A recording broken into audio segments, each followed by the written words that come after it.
Hola, ¿cómo están? ¿Cómo les va? Sean bienvenidos a este podcast que es parte de nuestro programa sobre herramientas y prácticas efectivas para la administración de la cartera. Hoy vamos a hablar de un tema importantísimo y además un tema tremendamente en boga, que es el análisis de crédito. Vamos a comenzar hablando del problema que tenemos de un riesgo fuerte en las fintech y en las SOFIPOS, que tienen una morosidad muy alta y que eso pues contradice un buen análisis de crédito, porque con un buen análisis de crédito deberíamos de tener controlada la morosidad. Y eso hay que revisarlo, hay que analizarlo y hay que ver por qué. Y ustedes me van a entender por qué es tan importante seguir las buenas prácticas. ¿Qué pasó con estas instituciones? ¿En dónde está el problema? Lo vamos a desenmarañar aquí. Quiero que me acompañen y también vamos a ver cómo hacer bien el análisis de crédito.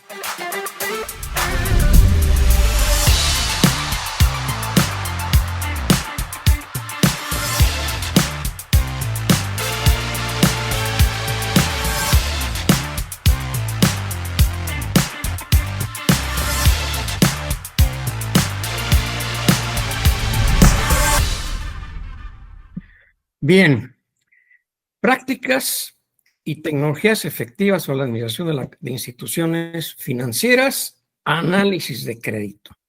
Miren, hay tres preguntas que surgieron del podcast anterior, de la sesión anterior, que me llamaron mucho la atención y que me llevan precisamente al análisis de crédito.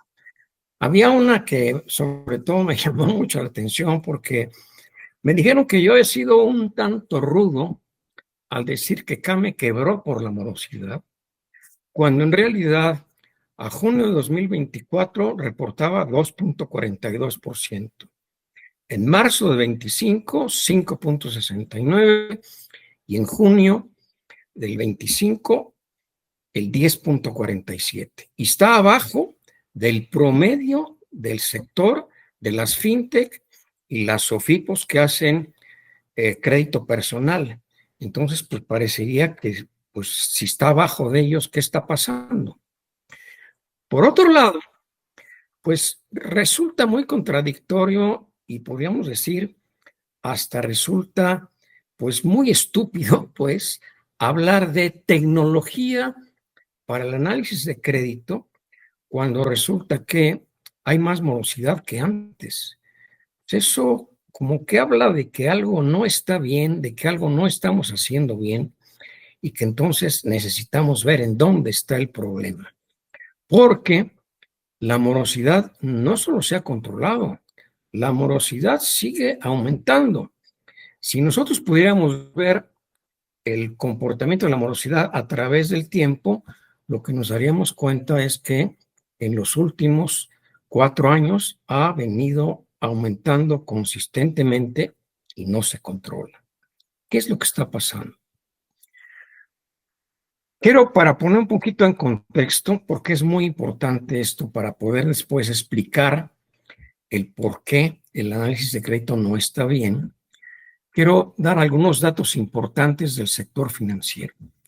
El primero es una noticia muy buena, el avance de las fintech que están aportando competencia y que además contribuyen enormemente a la inclusión financiera.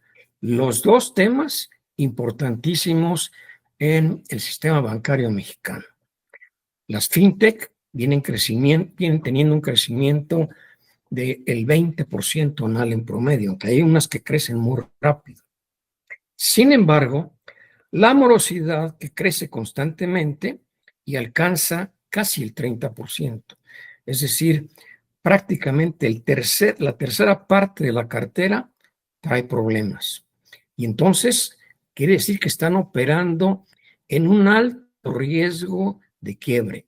Al sumarse pérdidas y al resultar estas pérdidas en una pérdida de capital en un enredo bárbaro como el que sufrió Came. La población económicamente activa de México, estamos hablando de 61 millones de personas. Y el mercado presenta todavía una gran oportunidad. El nivel de cobertura, según la última encuesta de INEGI, es del 37% en la población, mientras que tenemos países como Brasil, en donde es el 60%, y en donde Estados Unidos seguramente andamos arriba del 90%. Pero eso nos señala que hay un camino largo todavía que recorrer, hay mucho mercado y hay que hacer las cosas bien. Y también podemos agregar que de este, de este, de este volumen de crédito, el 37% de la población, resulta que 13% de la población dice que tiene dinero de prestamistas y de familia. Entonces, estamos hablando de que el nivel de cobertura del sistema financiero de México es todavía muy bajo, todavía hay mucho que hacer y que hay que trabajar duro. Y le agregamos el tema del medio rural, que está hoy día pues en un abandono por el fracaso de la Financiera para el Desarrollo, que precisamente fracasó por colocar mal el crédito, por hacer un análisis malo del crédito. El nivel de personas que trabajan por su cuenta, por otra parte, ha crecido y actualmente representa que el 54% de las personas que trabajan lo hacen en la informalidad. Esto es gente que no tiene un empleo formal, que no tiene un ingreso, digamos, garantizado a través de una nómina, sino que trabaja por su cuenta y anda buscando algún trabajo que le permita ir sobreviviendo. Y esto, estamos hablando de 33 millones de personas, más de la mitad de la población económicamente activa. Este, por cierto, es otro rezago importante en la economía de México y hay que hacer algo. Y el sector financiero es muy importante aquí, pero hay que hacer las cosas bien y no las estamos haciendo bien. ¿Por qué hay un problema en el caso de CAME y en el caso de todas las financieras en general? Porque hay una práctica común que es castigar la cartera para tener un índice bajo de morosidad. Y entonces, cuando yo reporto en diciembre de 2024, estoy reportando la cartera una vez que le quité toda la cartera que ya de plano no voy a cobrar y que es la cartera castigada. Y entonces mi índice de cartera, el famoso IMOR, pues en el caso de CAME tenía 41 millones de pesos de cartera en mora contra 1.766 millones, el 2.38. Sensacional, no pasa nada, la mora está bien. Sí, pero la morosidad está escondida en los castigos. Y entonces nosotros debíamos de trabajar realmente con lo que se llama la morosidad ajustada, la IMOR ajustada, que por cierto la exige la Comisión Nacional Bancaria. En la IMOR ajustada lo que hacemos es sumar la mora que tenemos todavía dentro de la cartera en el balance y agregarle la cartera que castigamos. Entonces, CAME castigó 468 millones de pesos de cartera. Y eso hace que la cartera, el índice de cartera en mora ajustada no sea del 2.38, es del 22.8. Quiere decir, prácticamente la cuarta parte de la cartera tiene problemas. La cuarta parte de la cartera tiene problemas. Y por otra parte, muy importante, los castigos, esos 468 millones, resulta que son el 57% del margen financiero ajustado. Es decir, ahí ya perdimos la mitad, más de la mitad del margen financiero ajustado. Acuérdense que el margen financiero ajustado es los ingresos brutos derivados de la operación de la cartera menos el costo financiero. En el caso de las SOFIPOS y en el caso de las FinTech, pues es lo que yo estoy pagando por los depósitos que hace la gente que yo recibo en mi financiera o en mi FinTech, ¿de acuerdo? Entonces, el resultado neto para CAME es una pérdida de 427 millones de pesos. Es decir, perdió una cantidad muy similar a los castigos. Ahí está el problema y ahí está el por qué CAME perdió. Lo que no sabemos es en dónde está el problema, en dónde está la raíz del problema de por qué está colocando mal la cartera, y es lo que vamos a ir desenredando. Miren, vamos viendo un poquito cómo es la hoja de balance de una FinTech o de una SOFIPO típica. No importa, más o menos la situación es la misma. Tiene una cartera vigente. Esta es una SOFIPO que tiene su balance al segundo trimestre de 2024. Vamos a ver cómo estaba. Bueno, pues tiene una cartera vencida que representa el 7.29%. Acuérdense que es el segundo trimestre y acuérdense que la práctica es, hombre, yo puedo castigar en cualquier momento. La práctica más común es la mora va aumentando a medida que avanza el año, y al cierre del año es cuando yo castigo la cartera y es cuando mi morosidad aparece como una morosidad chiquitita comparada con la morosidad grandotota que se da antes de practicar los castigos, ¿no? Entonces, hasta ahí la cosa no va muy bien. Pero ahora agreguémosle el tema de la rentabilidad y el tema de qué está pasando con la captación que tienen las las SOFIPOS y las FinTech. ¿Qué hacen con la captación que tienen? Se supone que una parte importante de esa captación debería estar colocada en la cartera de crédito. En este caso, lo que estamos viendo es que la cartera de crédito representa solamente el 66% del total de los activos y prácticamente la cuarta parte de los activos está en inversión de valores. ¿Qué sucede cuando tenemos un comportamiento de este tipo en una institución financiera? Fíjense, la captación la está haciendo al 13%. En una guerra terrible por captar ahorro, se han ido aumentando paulatinamente las tasas de interés.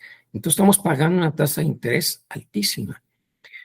En este caso, esta SOFIPO pagaba el 13.3% a un año. Y por otra parte, los préstamos a una tasa bastante alta, una tasa promedio del 58.4% y préstamos entre 6 y 48 meses. Fíjense que ahí hay otro problemita. La captación es a un año y yo estoy prestando a 48 meses.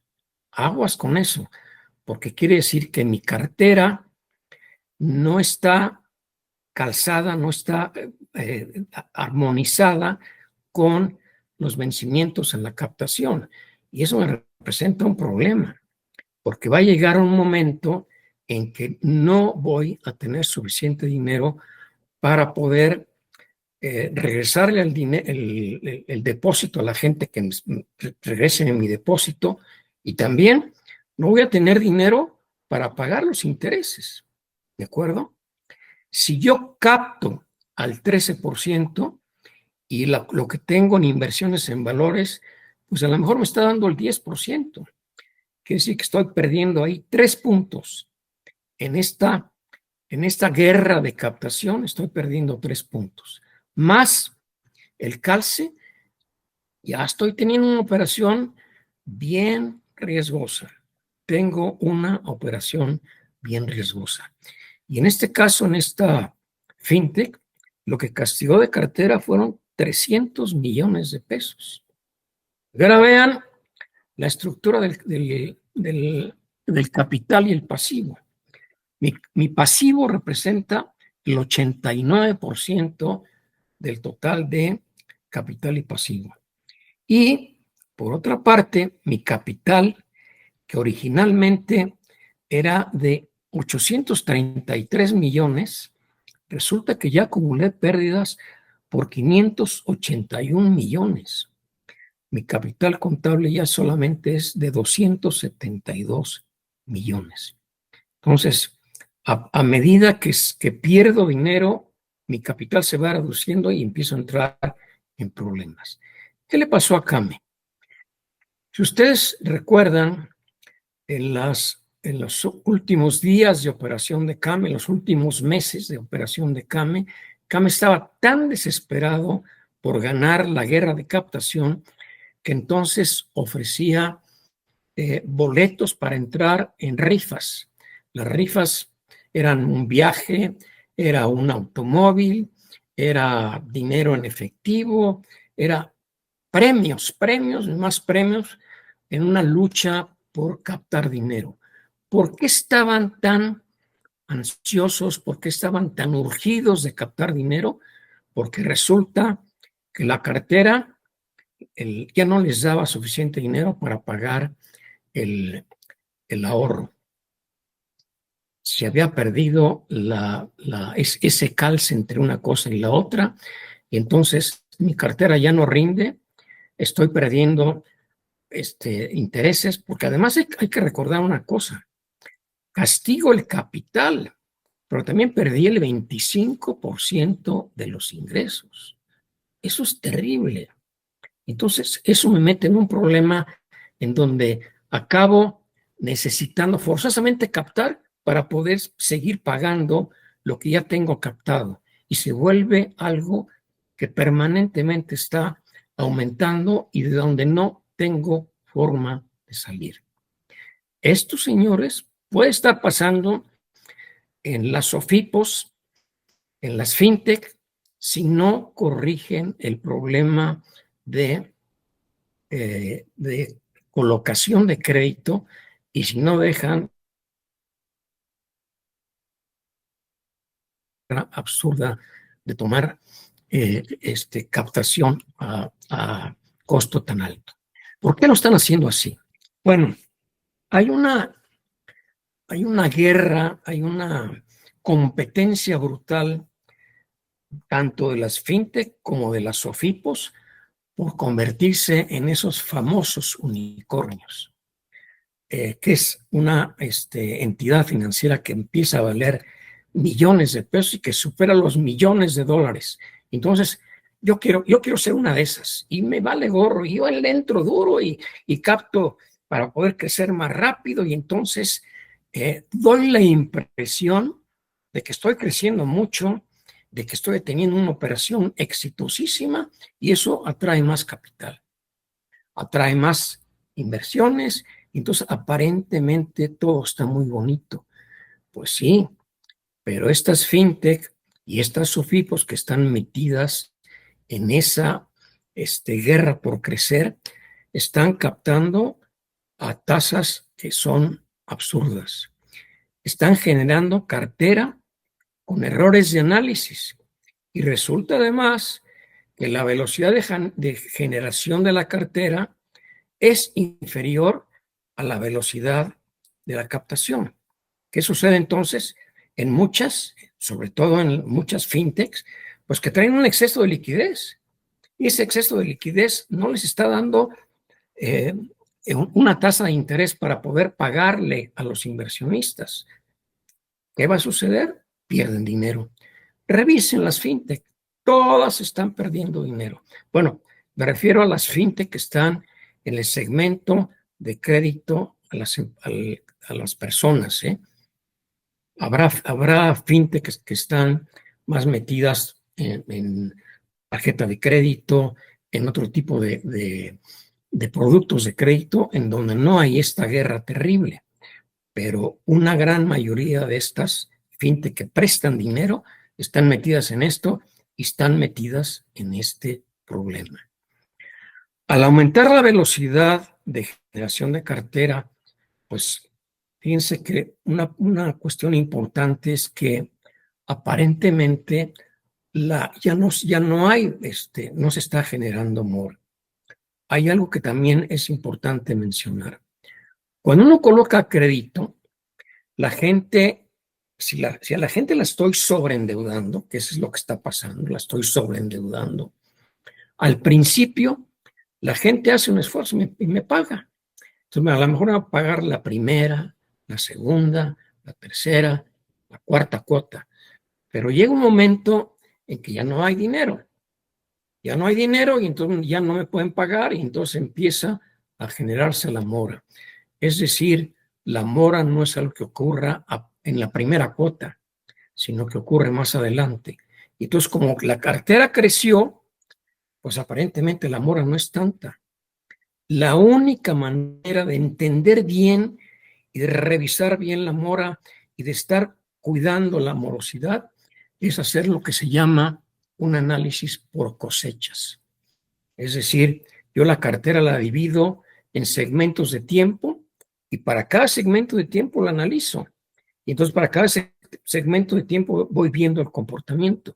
Y eso evita que el comportamiento de cartera buena oculte el comportamiento de este segmento que ya entró en esa fase en donde el cliente ya no puede pagar. Acuérdense de algo que dice el filósofo de Güemes. El filósofo de Güemes es el filósofo de las verdades evidentes, de las verdades que son absolutas. Y él dice, por ejemplo, en una calle inclinada, si uno está arriba, la calle va para abajo. Pero si uno está abajo, la calle va para arriba. ¿Sí? Es la evidencia más clara. Bueno, pues aquí, en el caso de la cartera y el sobreendeudamiento, el filósofo de Güemes tiene una frase que dice, debo, no niego, pago, no puedo. Debo, no niego, pago, no puedo. Me sobreendeudaste. Y entonces, ahí está mi problema. Y bueno, por otra parte, ¿qué les está pasando a los SOFOMES? Mientras las SOFIPOS tienen exceso de dinero, las SOFOMES tienen escasez de fondeo. Son los grandes perdedores por las quiebras, por el fracaso de los grandotes. Los bancos cierran la llave, los fondos de financiamiento cierran las llaves y también, por otra parte, hay un nulo apoyo del gobierno. No solo un nulo apoyo, el gobierno además se retira por el fracaso. El gobierno no sabe hacer crédito, se retira por el fracaso. ¿Ese enredo tiene solución? Ese enredo se puede ir encontrando dónde están los hilos que dan la solución. Pues sí, lo primero que vemos es que se ha privilegiado la tecnología para generación de cartera. Claro, estamos haciendo generación de cartera. Usted llena su solicitud en una app, llena su solicitud en la computadora y yo me comprometo a que mañana, a más tardar, ya tiene desembolsado su crédito. Lo hacemos muy eficaz, el desembolso, pero atrás hay muchos errores en el diseño y el análisis de crédito. Y no se ha puesto el mismo énfasis en la tecnología para la administración de la cartera, porque ahí está otro problema. Si yo tengo una cartera vencida muy alta, pues necesito tener un ejército de gente en el call center para que esté llamando a los clientes para que me paguen. Aunque el cliente lo que va a decir es, pues no tengo dinero. Sí te debo, pero no tengo dinero, espérame. Entonces, pues aunque tenga un ejército, la gente no va a pagar. Yo tengo que hacer un seguimiento que sea mucho más efectivo, mucho más eficiente que tener un call center gigantesco. Yo he escuchado de fintechs que son eficientísimas y tienen una cantidad de personal mínima en la originación, pero tienen un call center gigante. Un call center gigante que me habla de que la administración de cartera no se está haciendo una administración automatizada de la cartera como lo hemos nosotros propuesto en este tema de tecnología. Medidas de solución. Primero, hay que enfocarse en todo el proceso, no solamente en la originación y en el análisis. Hay que enfocarse también en la cobranza y luego en el control del amor. Conocer mejor el mercado. Ahí está la clave central de todo esto. Conocer mejor el mercado. Las fintech no conocen el mercado. Hay mucha soberbia. Hay una enorme soberbia. Creen que la tecnología lo hace todo, pero el punto de partida, señores, para hacer crédito es conocer el mercado. A diferencia, las instituciones de microfinanzas tienen la ventaja de conocer al mercado, de conocer al cliente. Estas fintech lo que tienen que hacer es conocer el mercado e ir a platicar con el cliente, ir a ver cuáles son las necesidades del cliente, ir a ver cómo maneja esas necesidades el cliente.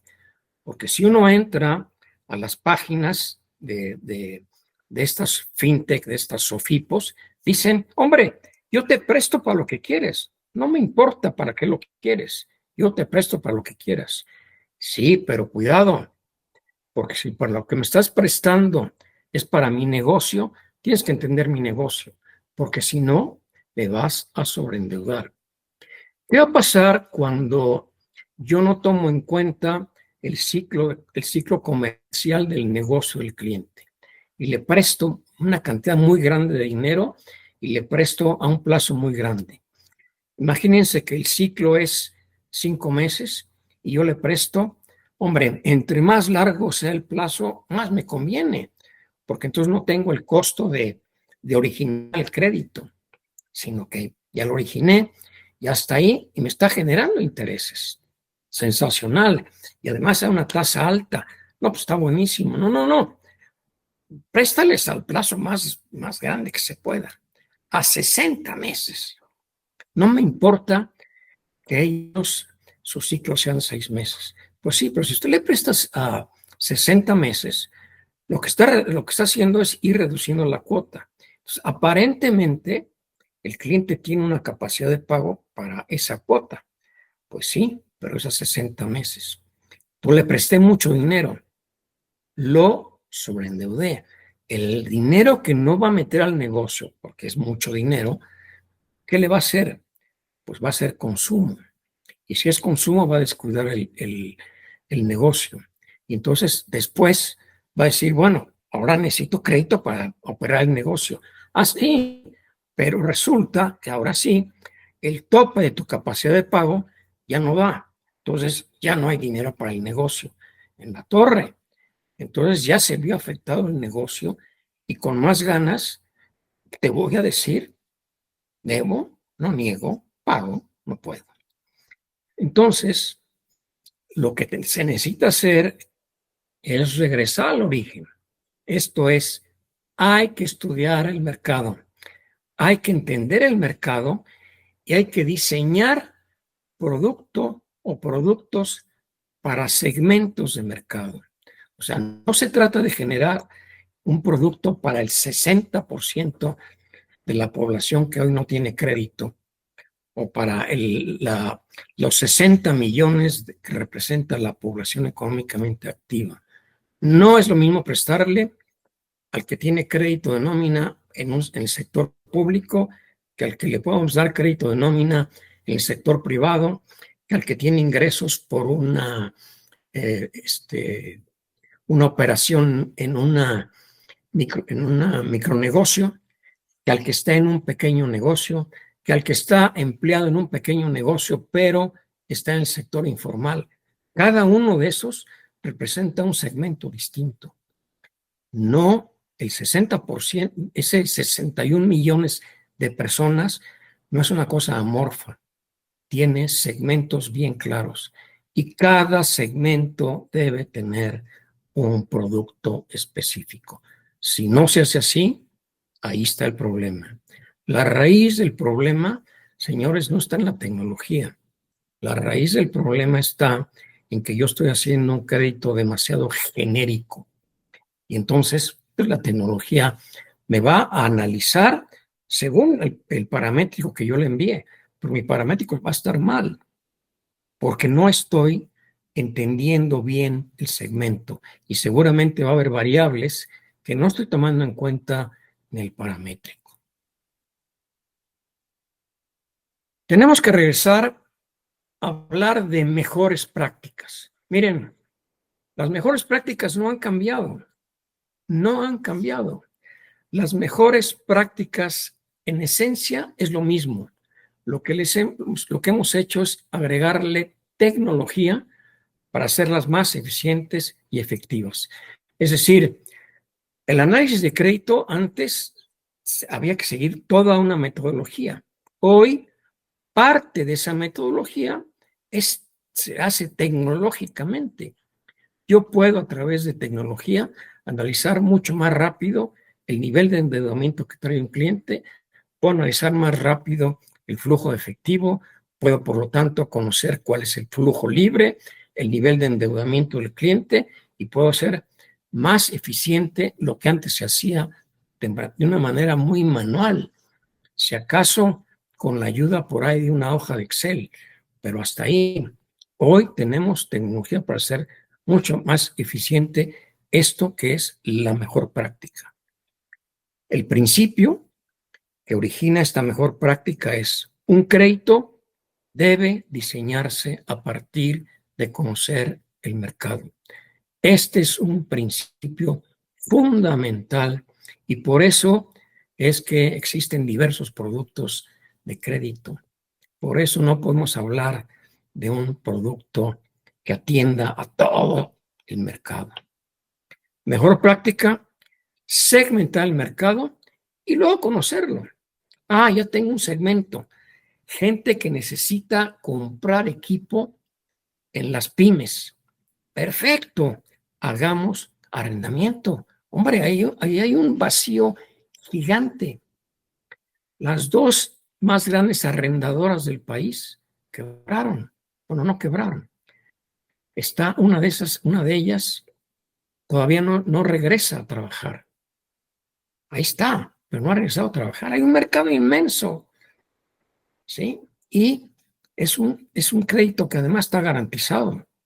Yo compro el activo que necesita la empresa, se lo rento y, hombre, a través de rentárselo y de yo ser el dueño del activo, estoy obligando a esa empresa que me pague y a que cuando yo le presto, lo haga, su decisión de tomar el préstamo lo haga muy consciente, porque si no me paga, yo voy y le recojo el activo y después lo meto al mercado secundario, que es enorme. Entonces, hay que diseñar un producto para cada segmento, para cada necesidad, y no es para cualquier necesidad. Otra mejor práctica: un crédito debe garantizar su recuperación en un 95% al desembolsarse. Es decir, mi conocimiento, mi nivel de análisis es tal que yo puedo asegurar que en el 95% de los casos la gente me va a pagar. O que quizás va a haber ahí algún atraso por ahí, pero mi morosidad no va a ir más allá del 5%, porque no estoy sobreendeudando al cliente. Este es un principio básico que surgió con muchísima fuerza a partir del microcrédito. y que era como que la bandera del microcrédito y la bandera que venía de esta frase de don Pancho Otero, que era el gran creador del microcrédito en América Latina. El análisis mide la capacidad de pago, ingresos, gastos, flujo libre. Si no lo están haciendo, error grave.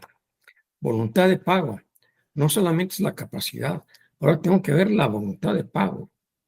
El historial, actividad, las condiciones, ¿sí? Pero fíjense que la voluntad de pago, el cuate que me dice, debo no niego, pero pago no puedo, puede ser que tenga toda la voluntad de pagar. Lo que pasa es que no tiene el dinero. No tiene el dinero porque lo sobreendeudé. Luego, el plazo del crédito debe ser acorde a los ingresos y a la fuente de ingresos.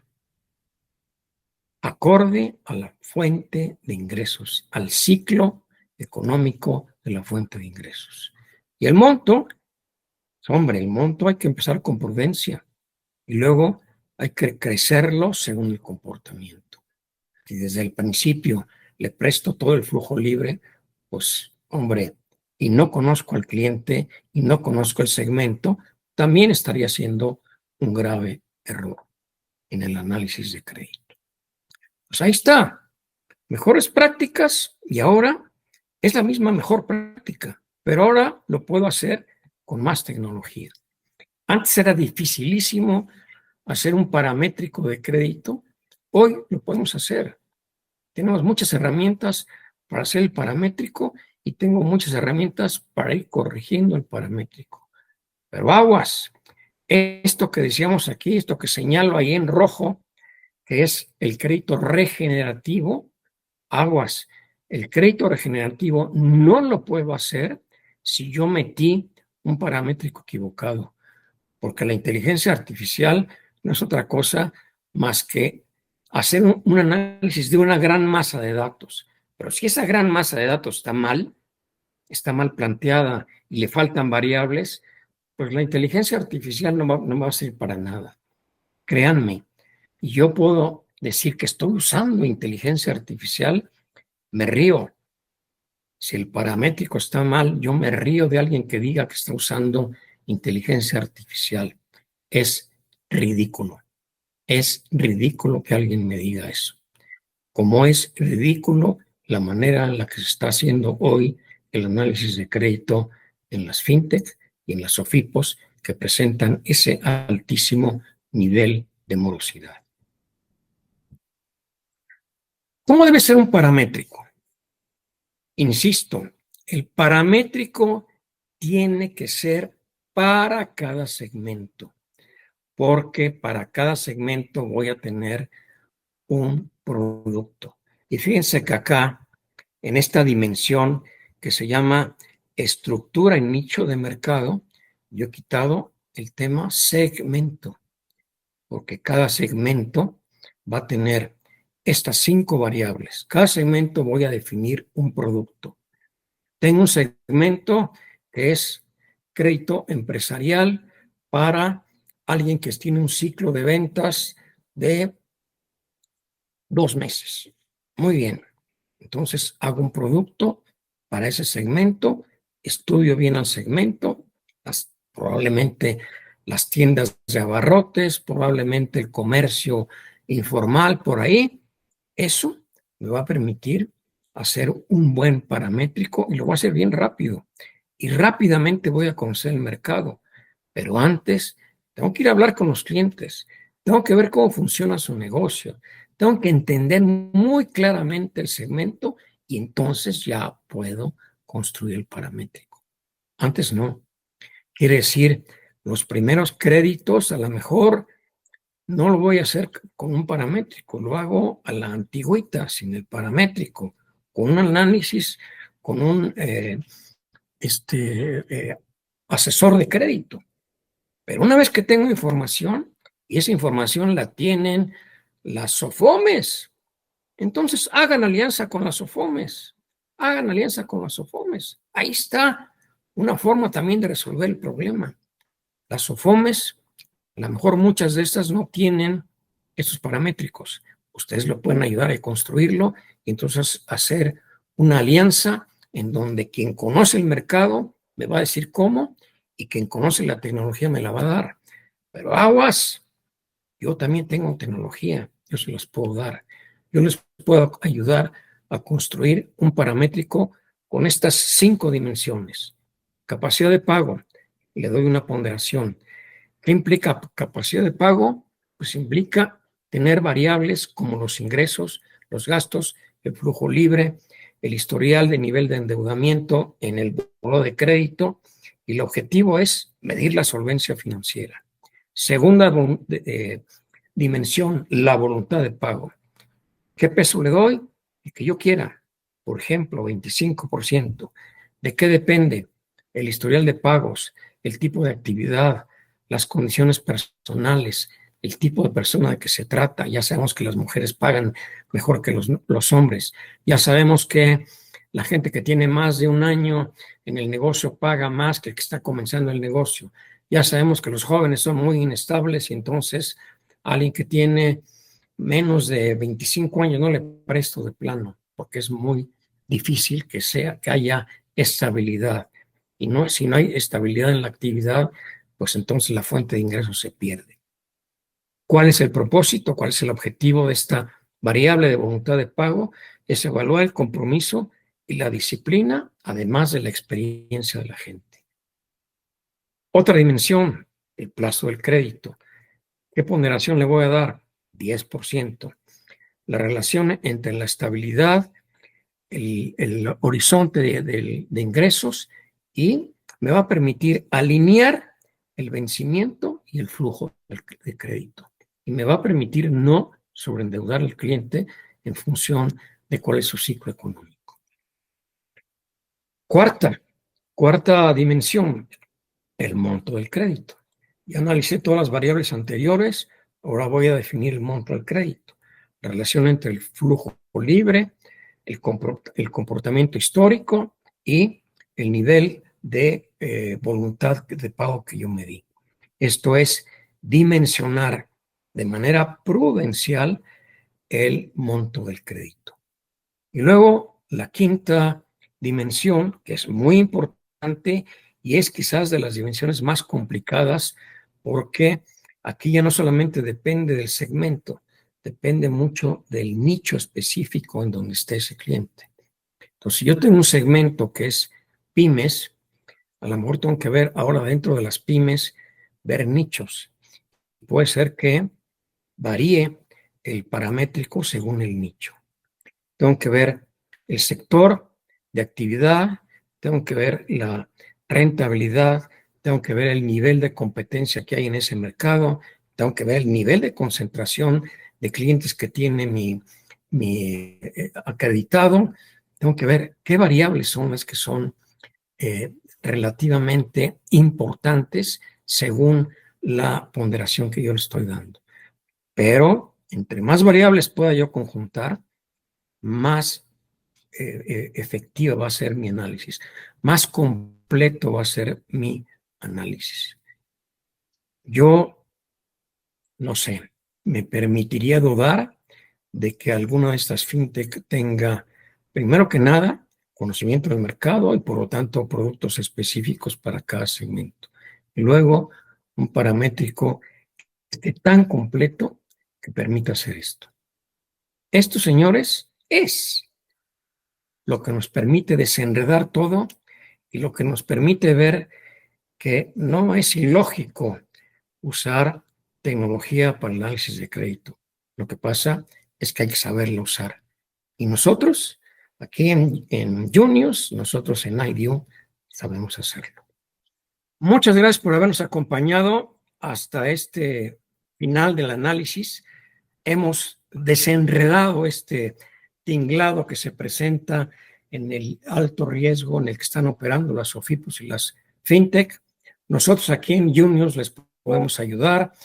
Mándenos sus comentarios, búsquenos, podemos visitarlos, podemos hacer una revisión de cómo lo están haciendo y podemos ayudarles a llevar la tecnología y demostrar que la tecnología se justifica con un buen análisis de crédito que impide la morosidad que está llevando a muchos a quebrar y a muchos a entrar en ese enorme riesgo de quiebre. Muchas gracias, nos vemos la próxima.